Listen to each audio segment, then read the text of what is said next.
Buenas noches. No sé a qué hora me escuchas, pero si es tarde y la casa está en silencio, apaga la luz un momento. Quiero contarte 5 historias enviadas por gente que vivió en pueblos donde nadie se atreve a pasar la noche. No voy a decir que sean verdad absoluta. Son testimonios, recuerdos que llegan con la niebla de la memoria. Si te apetece, abajo, en los comentarios, dime tu nombre y desde dónde me escuchas. Guardaré esa pequeña geografía de voces para las noches venideras. Me las mandaron por correo, por mensajes y por cartas anónimas. Llegaron nombres como Petra, Esperanza, Verónica. Llegaron fotografías borrosas, notas a lápiz, una tapa de pozo arrancada, una moneda vieja. Yo las leí una a una, y con el permiso de quienes me las enviaron, las he traído aquí. Siempre advierto, según cuentan los testimonios, nadie verificó cada detalle. Así que escucha con cuidado, no con la certeza de quien firma un acta, sino con el recelo de quien oye un susurro en la pared. San Cristóbal del Monte. Petra, 72 años. Petra tiene las manos curtidas por el sol, y una voz que a veces se quiebra cuando recuerda. Me escribió desde una casa de fachada encalada, en un pueblo de laderas y calles empedradas, donde las tejas antiguas retienen el calor del día, y lo dejan escapar en la noche. Dice que cuando era joven existía una regla que nadie escribió en un cuaderno: no subir al cerro una vez anochecido. Nadie se la decía a los forasteros. Se la pasaban de madre a hija, de hermano a hermano, como quien traspasa una receta o un refrán. No se sube, le decían al visitante con la boca pequeña. Y el visitante, por cortesía o por superstición, guardaba silencio. El cerro domina el pueblo desde el norte. Al acercarte notas ese peso visual, un perfil que corta el cielo como una mandíbula. Por el día es un parche de tomillo y piedra. Por la noche, según relata Petra, se convierte en otra cosa. No lo ves claro, pero lo sientes mirándote. Ella hablaba de la costumbre con el tono con que se cuenta que hay serpientes en las zarzas, con la mezcla de respeto y resignación que hace que nadie se plantee por qué existe la prohibición. El incidente que puso punto final a la tolerancia fue, según Petra, la noche en que Aurelio decidió desafiar la norma. Aurelio Santamaría tenía 17 años, vivía con sus padres en la linde del pueblo, y era de esos jóvenes que confunden silencio con cobardía. Subió al cerro con un grupo de amigos, como se sube una cuesta buscando vistas o un reto. Petra lo recuerda como si lo hubiera visto desde la puerta de su casa. La luz torpe de una linterna, las risas, el ruido disperso de pasos sobre el empedrado. Subirían, pensaban, para beber vino y reír.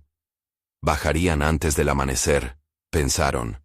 En la cumbre, cuentan que Aurelio gritó. No fue la risa de una broma. Fue un grito largo, hueco, que rebotó contra las laderas y sembró el pueblo de una inquietud que nadie supo nombrar. Petra asegura que lo escuchó hasta dentro de su cocina, con la tapa de la olla entre las manos. Algunos dicen que fue la broma mal terminada, otros que el muchacho se asustó con algún animal. Nadie lo sabe, pero lo que vino después no admite una explicación sencilla. Aurelio bajó solo, corriendo, con la cara desencajada de quien ha visto algo que le arranca la memoria como si alguien le hubiera quitado el hilo de ser.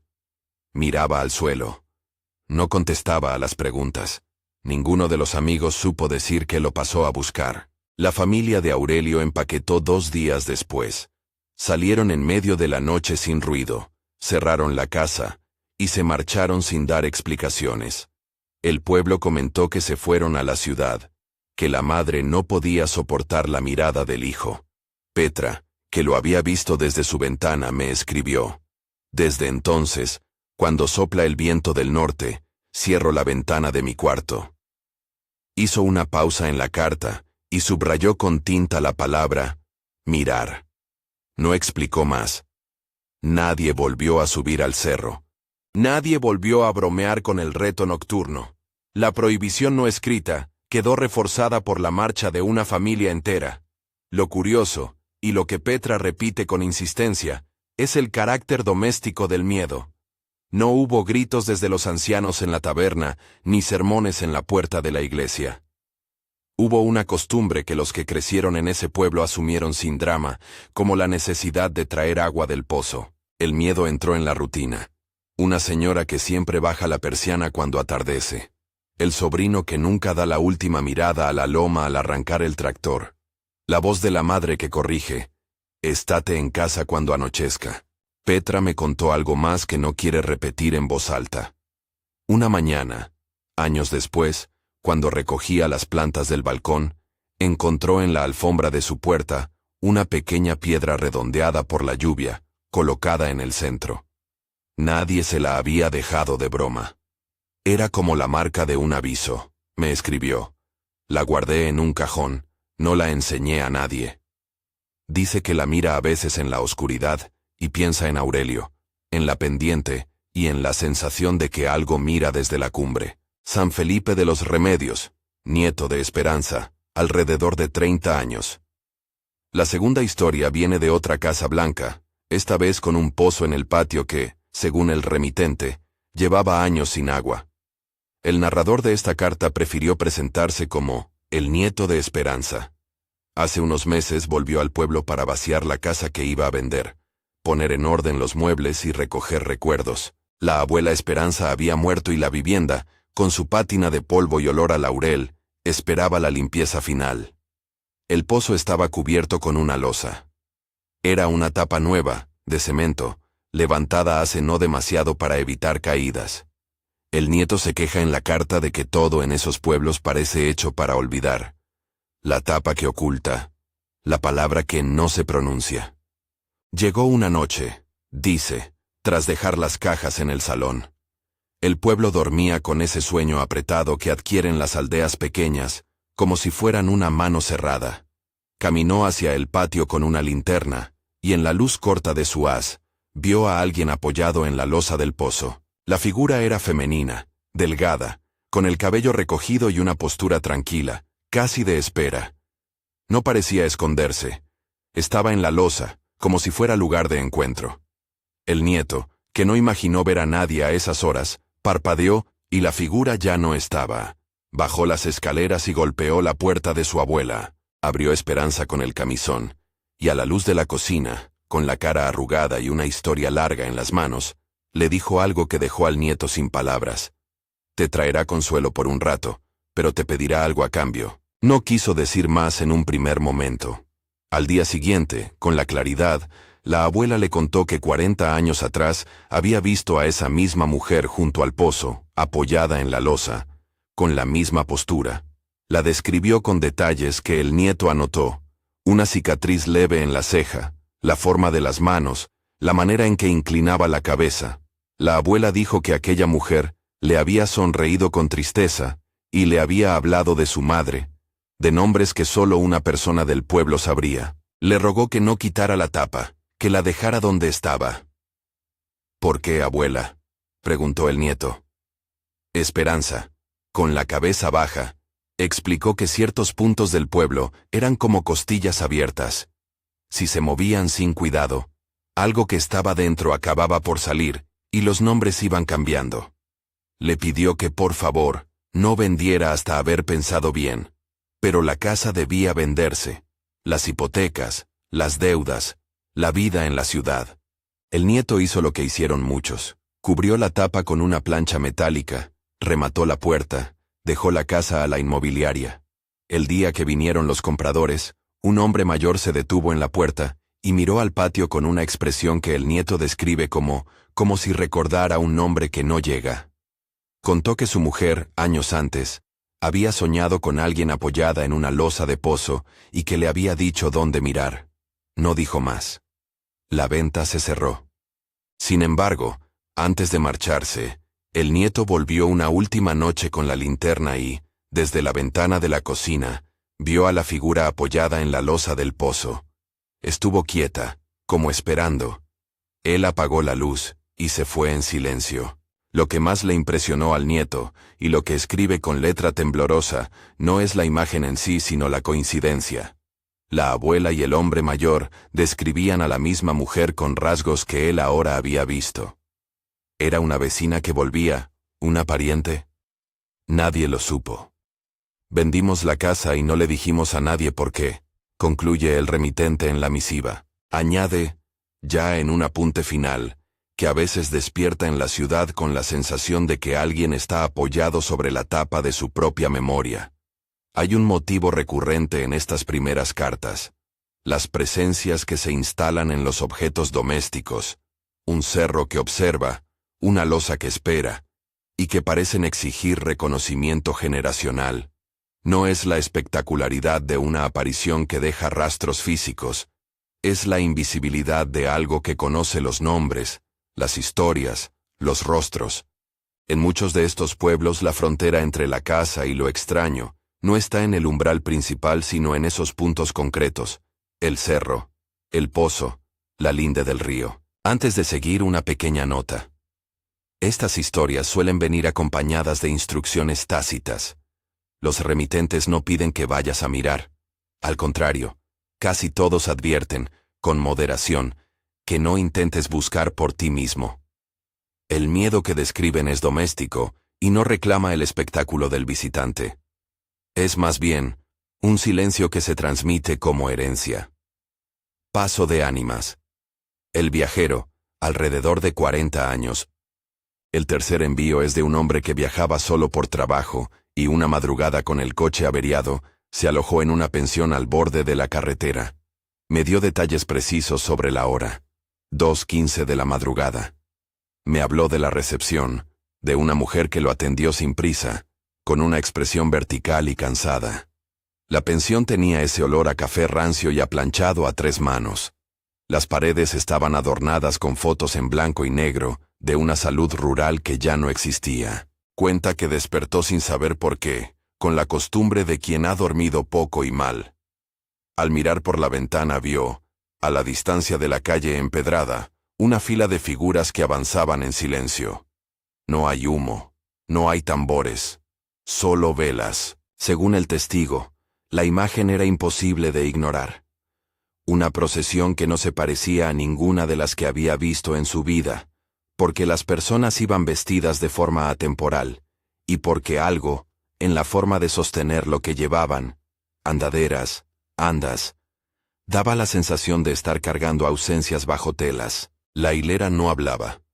Avanzaba sin detenerse, como si siguiera un ritmo que el viajero no alcanzaba a oír.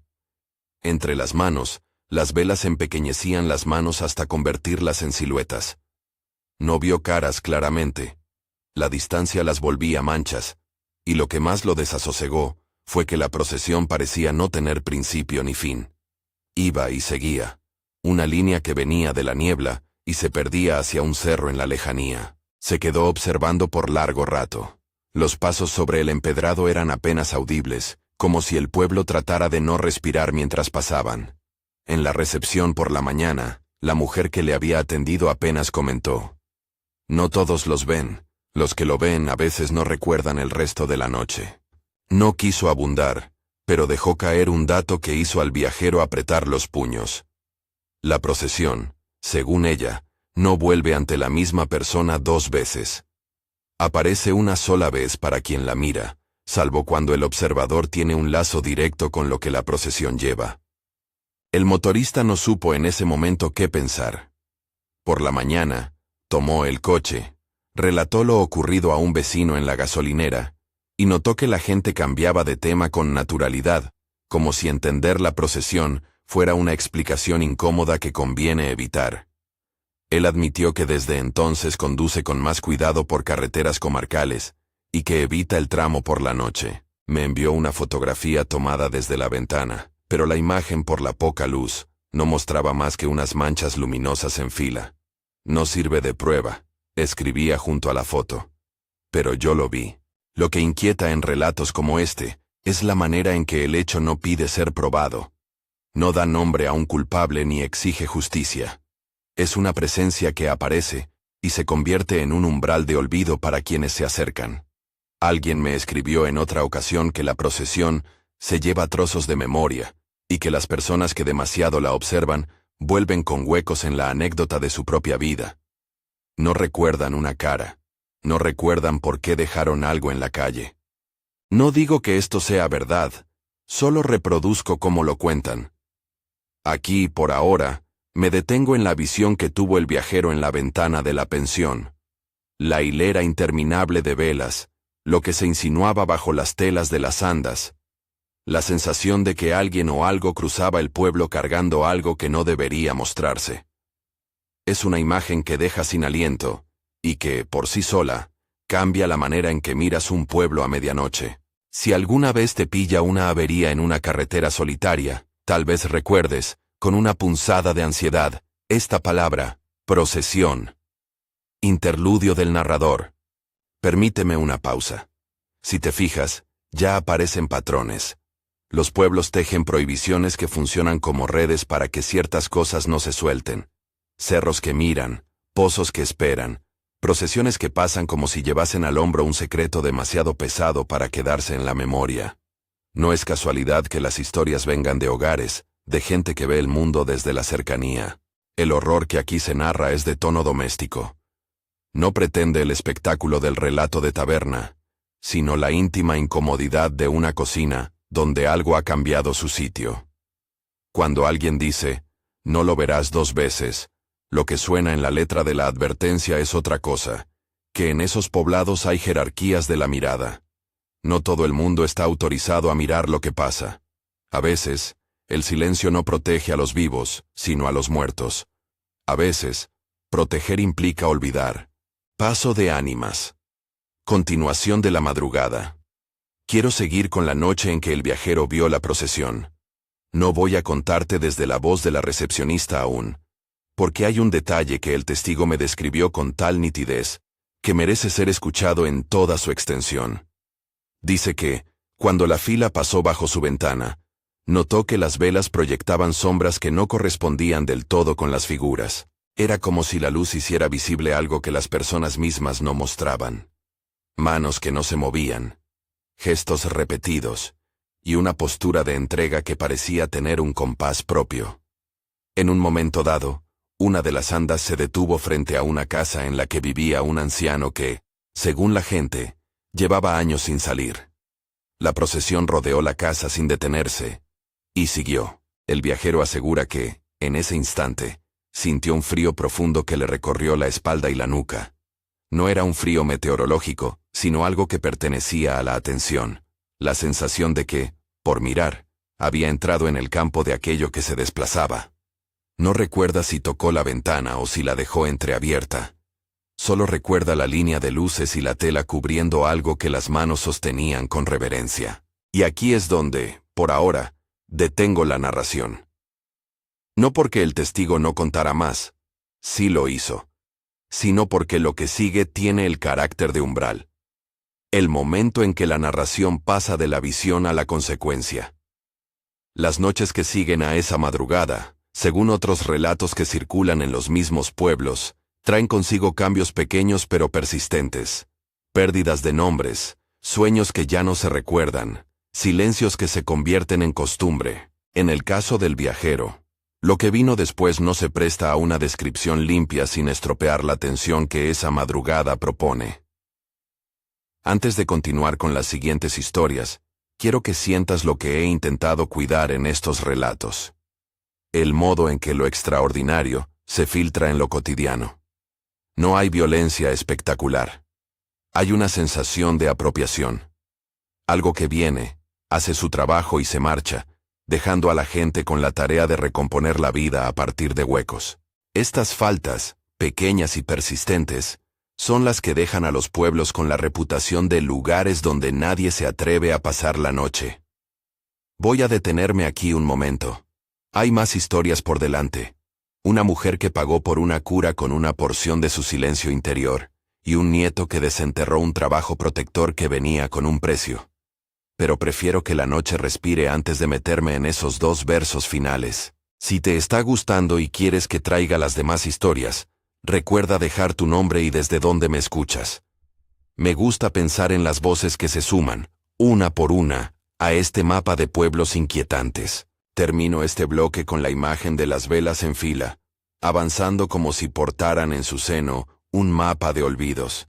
Si alguna vez, conduciendo de noche, ves una procesión de luz en el borde del pueblo, recuerda que hay cosas en la noche que no piden ser vistas dos veces. Yo continuaré cuando la noche permita seguir. La noche seguía adelante, densa y fría como una página que no quiere ser pasada. Si te fijas, en estas historias el precio no siempre se presenta en monedas o heridas visibles. Muchas veces queda inscrito en la mente, en la rutina, en una voz que atraviesa los días. Ahora te voy a contar la carta de Verónica, que llegó con la desesperación contenida de una madre dispuesta a aceptar cualquier cosa con tal de salvar a su hijo. Verónica, alrededor de 35 años, habla desde una casa con cortinas que nunca dejan entrar la luz directa y con un olor persistente a eucalipto. Así lo describe en la nota. Su hijo, Mateo, tuvo una fiebre larga cuando era pequeño, de esas que no ceden con calma, que revientan la paciencia. Los médicos del pueblo hicieron lo que pudieron. Jarabes, febrífugos, la espera tensa de una mañana que no llega. En la casa, Verónica cuenta que la desesperación hizo que su mirada se abriera hacia lo que la vida cotidiana había mantenido a distancia. Las mujeres que curaban con manos y palabras, los saberes que no están en las recetas del hospital, sino en los pliegues del pueblo. Me hablaron de una señora, escribió. Una que no dio nombre cuando yo pregunté en la plaza. En el pueblo todos sabían a quién se referían sin decirlo. La mujer que vendía remedios en una caja de madera vieja, la que cuidaba del ganado cuando había sequía, y que cerraba la boca en cuanto alguien preguntaba por su linaje. Verónica, acuciada por la fiebre de su hijo, fue a verla una tarde nublada. La casa de la curandera estaba en el margen de la carretera, junto a un huerto en el que crecían romero y salvia, y la puerta olía a humo de leña. La señora, pequeña y erguida, la recibió en silencio, le ofreció asiento y no preguntó por nada que no fuera estrictamente necesario. Tenía ojos que miraban con la parsimonia de quien ha visto más de lo que cuenta. «No te pido creer», le dijo la curandera cuando Verónica le explicó la situación. «Te pido que escuches. Hay cosas que se pueden mover sin que lo notes, y otras que piden que se les dé algo a cambio». La frase no sonó a amenaza, sonó a norma. La mujer explicó que podía ayudar, pero que a veces la ayuda necesita un gesto que el resto del mundo no entiende. Algo pequeño, invisible. Una concesión que no pesa en la balanza material, pero que deja huella en quien la da. No hubo una lista de instrucciones, no hubo fórmulas pomposas. La curandera preparó una infusión, sopló sobre el niño una tarde desde fuera de la habitación, así lo recuerda Verónica. Dejó unas hojas bajo la almohada, y dijo, «Se irá la fiebre, pero algo quedará contigo, no lo nombres, no te compliques con ello». Verónica, agotada, aceptó. Si en alguna parte de su pensamiento hubo duda, la madre la enterró como se entierra un colador roto, para seguir adelante. La recuperación de Mateo fue rápida. La fiebre bajó, los días volvieron a sus proporciones normales, y la casa respiró con alivio. Pero en las semanas siguientes algo cambió en Verónica. A veces, mientras lavaba los platos, oía una voz que le llamaba por su nombre desde adentro. No desde la cocina ni desde la calle, sino desde un lugar que parecía estar en el pecho. No eran palabras largas ni mensajes útiles. Eran frases sueltas, recordatorios de cosas pequeñas, nombres que no esperaba, la manera de pronunciar el nombre de una vecina, a quien solo veía a veces en la misa. La voz sabía detalles que a Verónica no le apetecía que nadie supiera, datos de su infancia, el apodo exacto de su abuela. La voz no gritaba. Hablaba con la familiaridad de quien posa una mano sobre la espalda y la convierte en testigo. Al principio pensé que era la culpa, me escribió. Que la culpa por no haber hecho más por mi hijo me hablaba. Pero no era culpa, era otra cosa. La voz le susurraba en momentos incongruentes, mientras dormía, en el reflejo del cristal de la ventana, en el tintineo de la llave en la cerradura. Le decía cosas que no pedía saber, y le devolvía preguntas que ella no había formulado. A veces me decía cosas que solo yo podía saber, añadió. Mi madre solía llamarme con un mote que nadie usaba fuera de casa. La voz lo decía, y entonces yo recordaba cosas que no quería recordar.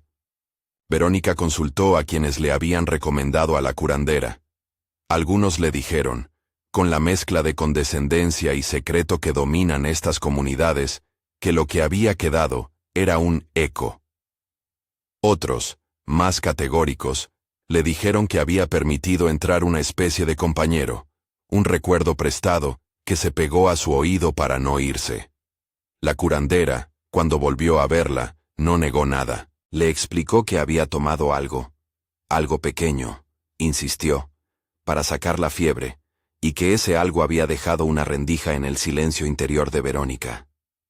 No es enfermedad, dijo la mujer con la serenidad de quien sabe cuándo callar. Es compañía.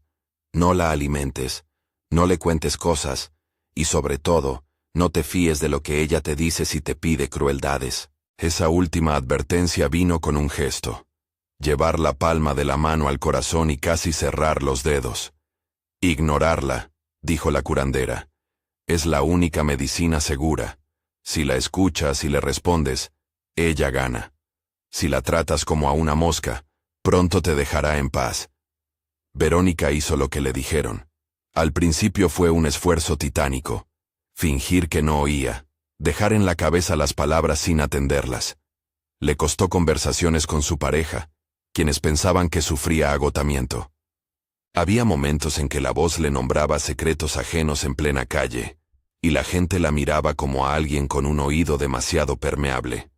Tuvo que aprender a esconder la extrañeza con la misma habilidad con la que se esconde una cicatriz. Con el tiempo la voz se volvió menos persistente, o al menos eso dice Verónica.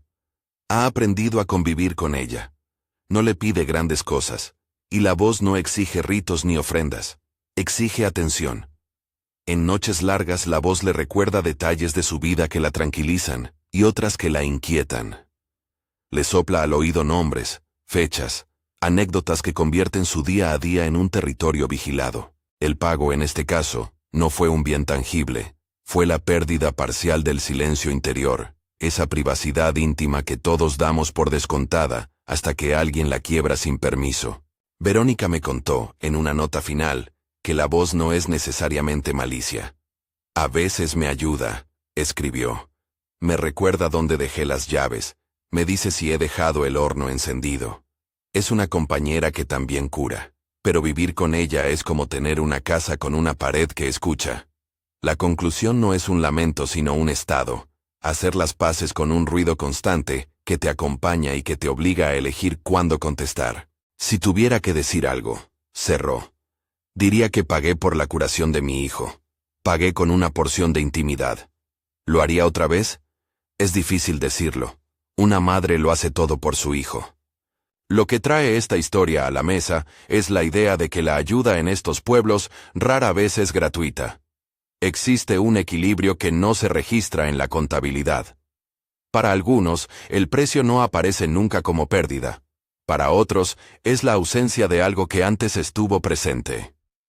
En cualquiera de los casos, el efecto es duradero y conforma la historia de quien acepta ese trato. Al salir de la casa de Verónica, me quedé pensando en cuántas manos se han quedado con la memoria de otras personas en estos pueblos, en cuántas vidas se han reordenado alrededor de una voz que nadie puede ver.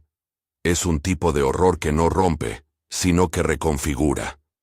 No hay sangre en él, hay un reajuste silencioso dentro del pecho. Antes de pasar al último relato quiero hacer una precisión.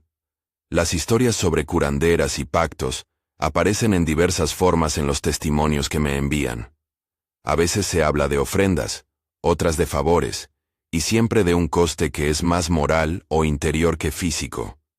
Evito dar recetas o instrucciones, porque el propósito de narrar aquí no es enseñar rituales, sino describir los efectos que esas prácticas, reales o percibidas, tienen en la gente. Cada remitente sostiene, de forma personal, que la ayuda llegó y que algo exigió algo a cambio. No puedo probarlo, solo puedo relatar la manera en la que lo cuentan. Son ya casi las primeras luces de la madrugada, cuando llegamos al último sobre que traje esa noche. El del nieto que desenterró el trabajo del abuelo. Esta historia es, quizá, la que mejor resume la tensión moral que atraviesa muchas comunidades rurales. El dilema entre proteger a la propia gente y las consecuencias de hacerlo por medios que no se comprenden del todo. Nieto del abuelo, alrededor de 28 años, volvió al pueblo tras la muerte de su abuelo para ordenar la casa y preparar la venta. El abuelo había sido un hombre de costumbres, de cajones repletos de fotos en blanco y negro, y de un baúl con mantas ya ajadas. Mientras retiraba tablas del patio para nivelar el suelo, la pala golpeó algo que no esperaba. Un hueco tapado con una losa pequeña, una caja de hojalata envuelta en trapos. El nieto, que me lo contó con la mezcla de incredulidad y respeto que suelen encerrar los descubrimientos en una casa familiar, dice que la caja no parecía antigua. Por el contrario, tenía dentro objetos que no cuadraban del todo con la modernidad del lugar: hierbas secas, monedas que nadie reconocía del todo, fotos de personas con círculos dibujados alrededor de algunas cabezas. En la caja había también recortes de tela, piezas de metal dobladas y un pedazo de papel donde alguien, con letra temblorosa, había escrito nombres. Lo que más lo descolocó, cuenta, fueron las fotos. Familiares con la marca de tinta alrededor de la frente o del corazón, como si alguien hubiera señalado quién quedaba bajo la protección del trabajo.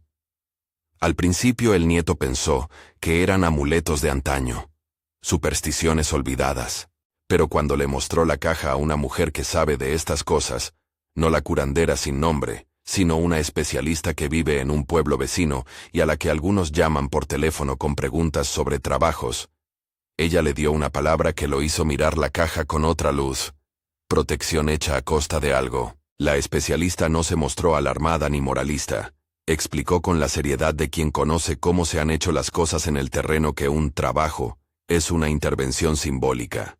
Se coloca un objeto para contener o desviar una intención, para amoldar la suerte de una familia.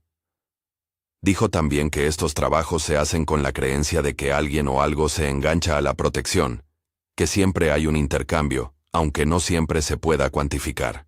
A veces es el silencio, comentó. A veces es la sombra de un recuerdo. A veces es la salud de una rama, o la memoria de un vecino. Es difícil, porque lo que proteges no es solo materia, sino una posibilidad de vida.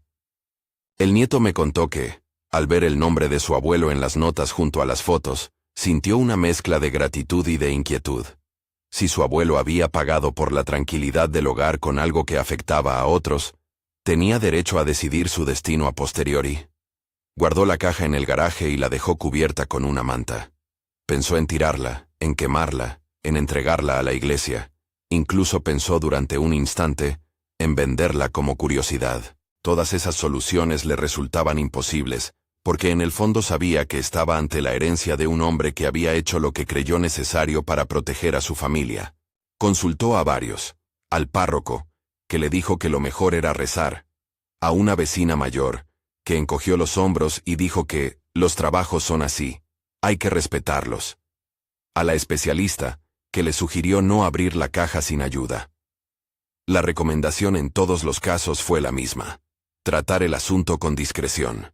El nieto, joven y práctico, necesitaba una decisión para la venta. Al final optó por volver a enterrar la caja en un lugar no muy alejado, cubriéndola con piedra y tierra, y dejando una señal mínima para que nadie tropezara con ella. No quitó nada, no añadió nada. Cerró la tapa y se fue con el peso de una duda. Pasaron semanas. La vida siguió. Pero de vez en cuando, al mirar a su sobrino jugar en el patio, o al hablar con su prima, el nieto sentía que algo en la casa había cambiado de timbre. Pequeñas rachas de suerte que no podía explicar. Amistades que llegaban con oportunidades simples, y también, en un par de ocasiones, una sensación de culpa por ser beneficiario de algo sin haber preguntado.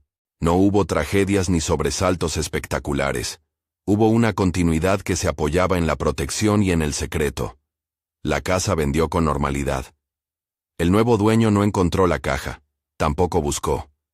Lo interesante de este relato es el interrogante moral que arroja: la protección familiar hecha a costa de una sombra. ¿Qué se considera legítimo en nombre de quien cuida de los suyos?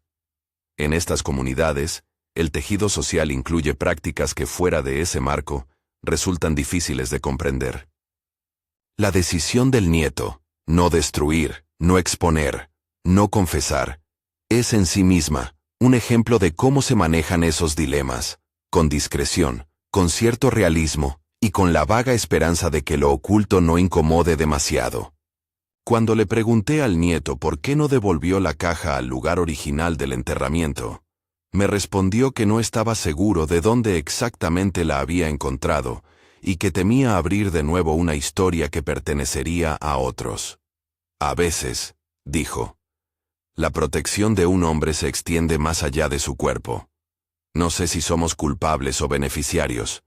Solo sé que dormimos un poco más tranquilos y que a la vez sentimos que el sueño tiene un precio. Su última nota fue un gesto. Cerró la carta diciendo que, en el cajón del abuelo, había otras cosas que también pedían respeto, y que algunas de esas cosas no deberían desenterrarse sin medir el alcance. En los relatos que te he traído esta noche, aparece una idea repetida. Lo que protege puede exigir algo que no se ve. Un cerro que mira, una losa que espera, una procesión que borra, una voz que se instala y un trabajo enterrado. Todos tienen en común que operan en los bordes de la vida familiar, en esos rincones donde las decisiones privadas se vuelven públicas porque afectan a la comunidad. No es una lección de juicio, es una observación sobre cómo las sociedades pequeñas resuelven sus miedos y sus amenazas. Antes de cerrar, quiero detenerme en una última imagen, una que me dejó la mezcla de la caja y la voz y la losa del pozo, la de una mano que, por amor o por miedo, hace un gesto para que la familia siga. A veces ese gesto trae alivio. Otras veces, trae consecuencias invisibles. A veces ambas cosas a la vez. Imagino, y pido que imagines conmigo, un pueblo donde, de noche, las ventanas se cierran antes de lo estrictamente necesario, donde se pasan historias con la misma naturalidad que se pasa la sal, donde hay reglas que nadie escribió, pero que todos cumplen porque de ellas depende la tranquilidad mínima del día siguiente. En esos poblados hay nombres que se preservan, y otros que se dejan ir. Hay miradas que vigilan, y hay miradas que se esconden. Hay un equilibrio frágil entre el cuidado y la deuda. No puedo decirte si lo sobrenatural existe. No puedo probar que las voces o las procesiones sean más que la forma que toma el miedo colectivo. Lo que sí puedo decir, y por eso he traído estas cartas, es que para mucha gente esas experiencias tienen peso de verdad, cambian hábitos, deterioran o salvan relaciones, hacen que una ventana se cierre siempre al norte, o que una casa se venda sin explicar por qué. Y en ese movimiento reside una parte fundamental del misterio, la manera en que lo desconocido se convierte en rutina. Antes de despedirme quiero pedirte algo breve, como pedí al principio. Si alguna de estas historias te ha rozado, comparte abajo tu nombre y desde dónde me escuchas. No busco pruebas, busco voces. Me interesa de verdad reunir ese mapa de susurros que habitan la noche. Y si tienes un relato, una carta, una foto borrosa o un recuerdo que prefieras guardar en este espacio anónimo, escríbeme. Leeré con respeto lo que me envíes y, con permiso, podría contarlo en una próxima noche. Si te ha gustado lo que oíste, y quieres seguir explorando estas zonas donde los pueblos guardan secretos, suscríbete al canal, y comparte este video con alguien que viva en un pueblo, o con alguien que sienta curiosidad por las cosas que no se cuentan en voz alta. Te aseguro que hay más relatos, más ventanas cerrándose, y más procesos que no piden ser vistos. Yo volveré con la siguiente tanda de cartas cuando la noche lo permita. Hasta la próxima noche. Cuida la luz de tu cuarto, y si escuchas algo que no creías posible, no lo mires 2 veces. A veces, mirar alcanza para abrir puertas que es mejor dejar cerradas.